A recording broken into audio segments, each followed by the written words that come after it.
काही गोंधळ असेल तर पुन्हा आंदोलन करणार, कर्जमाफी गोंधळावरून रोहित पवारांचा इशारा। तक्रारी चुका असतील तर दुरुस्त करणार, दुरुस्ती करून शेतकऱ्यांना कर्जमाफी, असं कृषी मंत्र्यांनी म्हटलंय।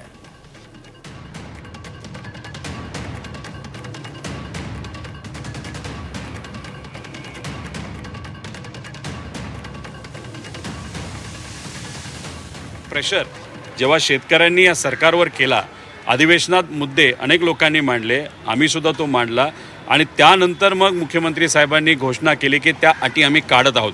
पण या अटी काढत आहोत हे सांगून सुद्धा जर अटी ठेवल्या गेल्या असतील तर मग हे चुकीचं आहे, अन्यायकारक आहे।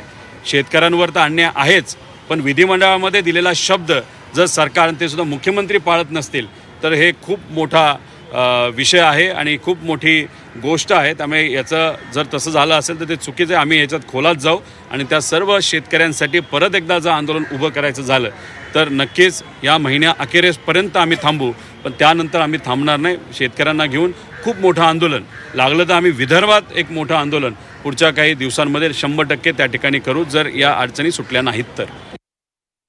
असा हा निकष नाही। 2 लाखापर्यंत जर थकबाकी असली तर थकबाकी ती 2 लाखाच्या आतली संपूर्ण थकबाकीची रक्कम त्या बाबतीमध्ये ती माफ केली जाणार आहे। या बाबतीमध्ये काय तक्रारी वगैरे असल्या तर ठीक आहे, तक्रारी असतील, काय चुका असतील, त्या तक्रारी ऐकून चुका त्या लक्षात घेऊन या बाबतीमध्ये दुरुस्त करून 2 लाखाच्या आतल्या जे थकबाकीदार शेतकरी त्यांना निश्चित प्रकारे त्या कर्जमाफीचा लाभ दिला जाणार आहे।